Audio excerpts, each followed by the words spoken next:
We're introducing legislation to implement a national freeze on handgun ownership.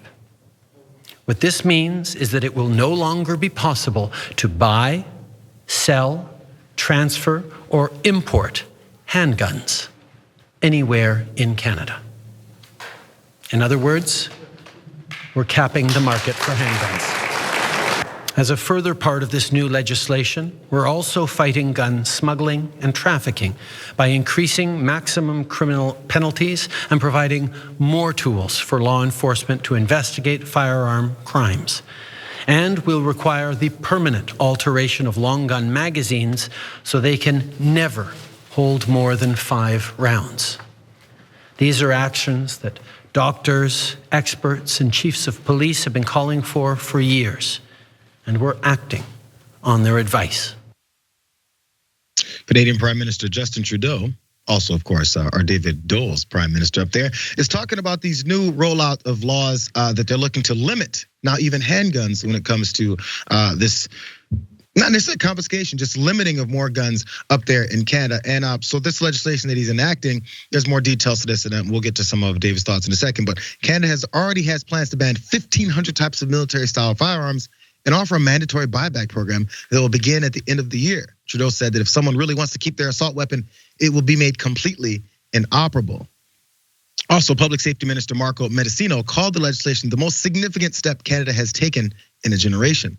Countries that do a good job of controlling guns do a good job of controlling gun violence, is what Mendicino said in an interview with the AP. David, let's jump in here early because I don't know the feel and nature of what the gun situation is up there, but we always talk about it here. It's like, oh, there's no guns in Canada. Nobody ever gets shot. Whenever there's a mass stabbing, that's about the extent of it, which I think is a little bit underplayed. So maybe there is some degree to a need for this up there even more. Yeah, I mean, so in terms of gun ownership, so apart from the US, Canadians own the most guns in terms of the Western world. So there is, a heavy gun ownership here, at least compared to countries that aren't, America. But our gun laws are already solid. So like I have no issue with this. This is fine. But in Canada, you can, there's so many hoops you need to jump through to get a gun. And this is where America should look for, advice in terms of what they should implement. So right now, self-defense isn't even actually a reason you can own a gun. So there's hunting, collecting, and shooting targets. Now, I'm sure some people, they say they're doing it for, collecting or hunting, and then it's for other reasons. But ultimately, you need a license. You need required safety training. You need a minimum of 28 days from when you register to, or when you want to get a gun to when you actually get it. Your application has to be approved by the RCMP, which is our national police. So they have to actually look into you.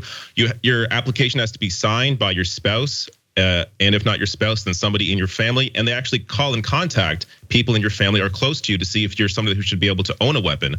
And then there are also very strict storage laws in terms of, the gun can't have the ammo in it when it's being stored and all this other stuff. So, and by the way, the more dangerous a gun is, the harder it is to acquire. So there are more hoops to jump through for, up to this point, assault weapons, which are now going to be banned and have a buyback program.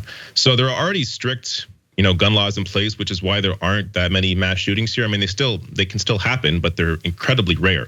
And it's because we have proper, background checks, everything in place to ensure that if you're going to have a weapon, then you're somebody who jumped through all these hoops and had your family looked into or questioned about if you can own a weapon.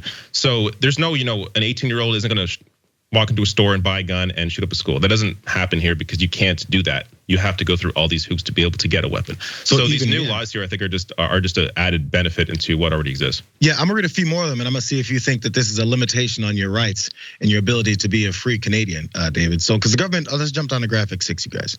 The government also said that the bill would allow for the removal of gun licenses from people involved in acts of domestic violence and criminal harassment, such as stalking. Even stalking. Now, let's not forget, you guys, in America, there was bills proposed with domestic violence laws and protecting women in domestic violence situations. And one of those was to take people who have been in domestic violence situations, been convicted, been arrested for these types of things, to have limited access to guns. We voted that down. And when I say we, I mean the Republican Party, because we need to expand the amount of guns that are around. Again, this is Canada's rules. Let's look at more. The bill would create a new red flag law allowing courts to require that people consider a danger to themselves or others surrender their firearms to police. The government said that the measure would guard the safety of those applying through the process, often women in danger of domestic abuse, by protecting their identities. The government said it would require rifle magazines to be permanently altered so they can never hold more than 5 rounds, and will ban the sale and transfer of large capacity magazines under the criminal code. And lastly here, Trudeau said that his government recognizes the vast majority of Canadians who own guns are responsible, but the level of gun violence is unacceptable. Mendocino said that they are aware of the announcement could lead to a rush to buy guns before the law is enacted, and urged Parliament to pass it as soon as possible. So yes, as my American-centric thought process is here, I'm thinking about how we would react if any of these things were even mentioned. And we just mentioned a minute ago, Chris Murphy and President Biden are both trying to have these negotiations with Republicans right now. And imagine if they said any of these things, David, how much our hair would be pulled out and be thinking, I'm gonna die. How many people are worried about this up in Canada? Do you think, at least, I mean, from the aspect of thinking, I can't protect myself anymore. Oh my God, limited to 5 rounds in a magazine. How am I gonna shoot more than 5 people at one time? Yeah, I don't, if anyone's worried about this in Canada, it's a sliver of people. I mean, so our culture, of course, Canada, America, very similar in terms of TV, movies, entertainment that we consume. But in terms of the actual like gun ownership culture, that just isn't as much a thing here. Maybe in some parts of the country, but not as much a thing here as it is in the US. And of course, we don't have a Second Amendment, so there is no right to own a weapon. So it's never been a thing that's been that serious of an issue. And really, guns here have been for hunting. Like that's. Right. Tends to be why you have a weapon. If you have a weapon, it's not for really anything else, unless collecting or people that want to shoot targets, and that's their thing. But for the most part, this is people I don't think are largely bothered by any of this, as we already have strict gun laws. It's good to see this perspective because, and I all of us know this already, but the whole thing here with how they're saying we need to get back into church. Our faith is suffering from it. The problem is too many video games. Our culture is messed up. That is the situation. And I've always said, so how do you change that? How do you get everyone into church? And that's gonna change things.